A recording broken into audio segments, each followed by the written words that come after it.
दोस्तों बहुत सारे लोगों का ये कहना है कि सरकार कुछ नहीं कर रही है, सरकार ये नहीं कर रही है, वो नहीं कर रही है, भ्रष्टाचार बढ़ गया है, आदमी बेरोजगार है, बेरोजगारी छाया हुआ है और भ्रष्टाचार बढ़ चुका है, मर्डर हो रहा है और टैक्स पर टैक्स लगाया जा रहा है। तो दोस्तों ये सब तब तक चलता रहेगा जब तक आप बातों को नहीं समझिएगा, क्योंकि दोस्तों कोई अगर सरकार बनता है तो खुद जाके तो नहीं बन जाता है, कोई ना कोई उसको वोट देता है, कोई ना कोई लोग ही उसको वोट देकर जिताते हैं, चाहे वो वोट दारू मुर्गा खा के दे या अपना मन से दे, तभी तो वो सरकार बनता है। सो दोस्तों बातों को आप ध्यान से समझिए, अगर आप मेरी बातों को ध्यान से सुनिएगा ना, बस अपना 5 मिनट दीजिए ना, उसके बाद जो भी मैं अभी बताऊँगा वो अगर आप लागू कीजिएगा ना सरकार पे, तो तुरंत आराम से पूरा चीज़ सुधर जाएगा। तो भाई पहला बात यह है कि जितने भी लोग सरकारी संस्था से जुड़े हुए हैं, चाहे वो सरकारी नौकरी वाला हो, डॉक्टर हो, मास्टर हो, आईएएस हो, आईपीएस हो, कलेक्टर हो, डीएम हो, कोई भी हो, या फिर जनता के सरकारी नौकर हो, चाहे वो वार्ड हो, मुखिया हो, सरपंच हो, जिला परिषद हो, विधायक हो, मुख्यमंत्री हो या प्रधानमंत्री हो, कोई भी हो, इन सारे लोगों का जब इन सारे लोगों के बच्चे जो होंगे ना वो सिर्फ सरकारी स्कूल में पढ़ेंगे। और दूसरा नंबर बात यह है कि जब इन सारे लोगों का किसी के फैमिली में किसी का भी तबीयत खराब हो तो वो सिर्फ सरकारी हॉस्पिटल में ही अपना इलाज कराएंगे, तो ही सरकारी स्कूल और सरकारी हॉस्पिटल का स्थिति सुधरेगा। ये पहली बातें हैं। और दोस्तों ध्यान से सुनिएगा, दूसरी बात यह है कि जिस तरह से सरकार हर चीज़ पे जीएसटी लगा रही है वो एक हद तक सहा जा सकता है, लेकिन शिक्षा पर से पूरा जीएसटी हटना चाहिए।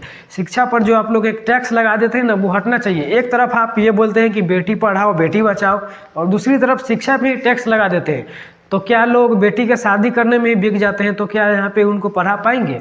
अब आप ये बोलिएगा कि कैसे मतलब कि कैसा बेहुदा वाला बात कर रहा है, बेटी को शादी पे बात कर रहा है। तो भाई देखिए, जितने भी सरकारी संस्था से जुड़े हुए लोग हैं ना, चाहे वो आईएएस हो, आईपीएस हो, मास्टर हो, सरकारी या कोई भी हो, वही सबसे ज़्यादा यहाँ पे दहेज लेते हैं।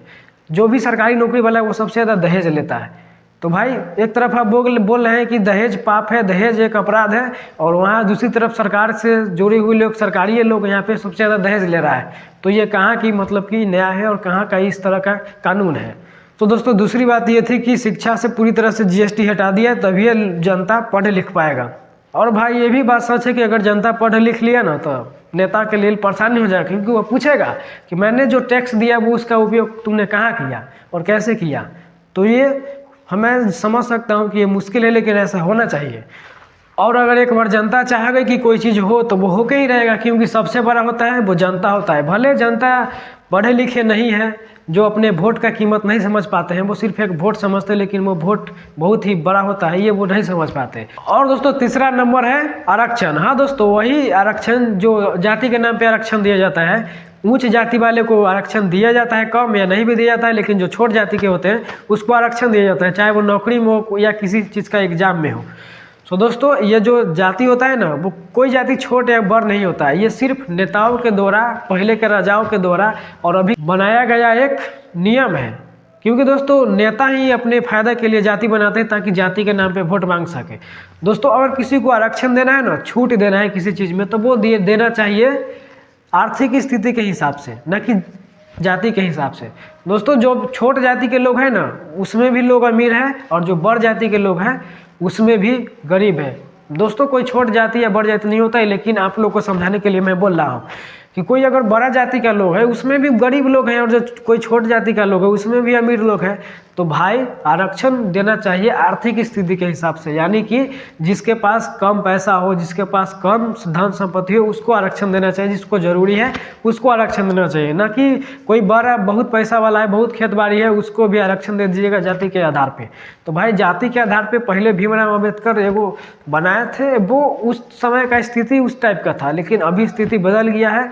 और जब संविधान में कुछ घूसपैठ हो ही रहा है तो इसको भी घूसपैठ करके कुछ अच्छा किया जाए, ये मेरा तीसरा ओपिनियन था। और दोस्तों चौथा बात ये है कि अपने टैक्स का हिसाब मांगना सरकार से।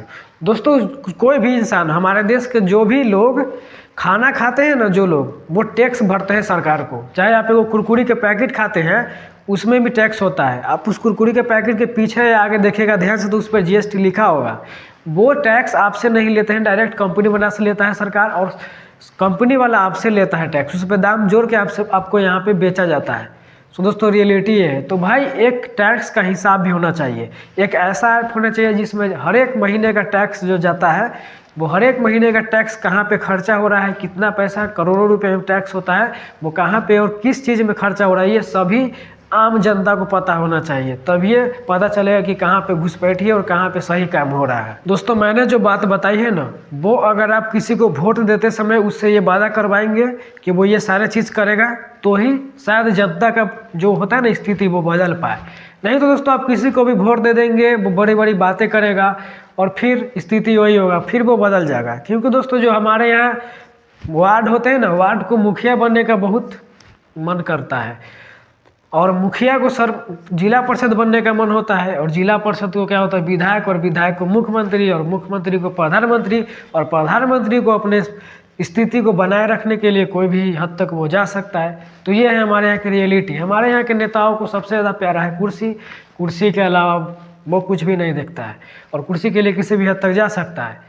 मैं आपको इससे ज़्यादा कुछ नहीं समझा पाऊंगा, क्योंकि और अगर आप एक अंधभक्त है और आपको ये लग रहा है कि देश तरक्की कर रहा है, तो भाई अब मैं आपको ये बता दूं कि देश में बहुत सारे लोग, ग्रेजुएट लोग बेरोजगार हैं। अनपढ़ को तो छोड़िए, जो पढ़े लिखे ग्रेजुएट लोग हैं वो बेरोजगार है, उनको काम नहीं मिल रहा है, ना सरकार उसको काम दे रही है, ना कुर्सी छोड़ रही है ताकि कोई दूसरा आए।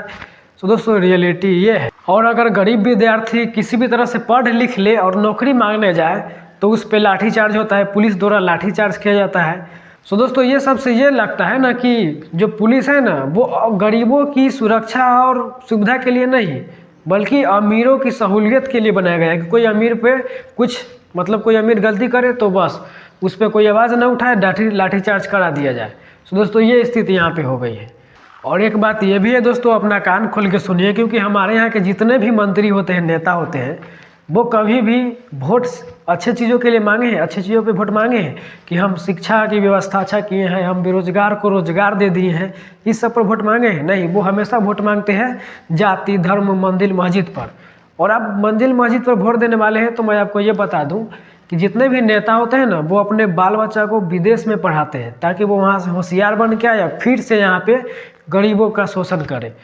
और आप लोग का बेटा जाता है दंगा में, और उन लोगों का बेटा जाता है विदेश पढ़ने, और आप लोग के बेटा को दंगा में ले जाता है, हिंदू मुस्लिम का दंगा कराओ, मार कराओ, उसमें ले जाता है। इससे ज़्यादा मैं आपको नहीं समझा पाऊँगा। उम्मीद है कि आपको ये वीडियो अच्छा नहीं लगा होगा। अगर फिर भी अच्छा लगा होगा तो प्लीज़ लाइक कीजिएगा, और भाई सब्सक्राइब जरूर कर लेना। तब तक के लिए धन्यवाद। मिलता है किसी दूसरे वीडियो में।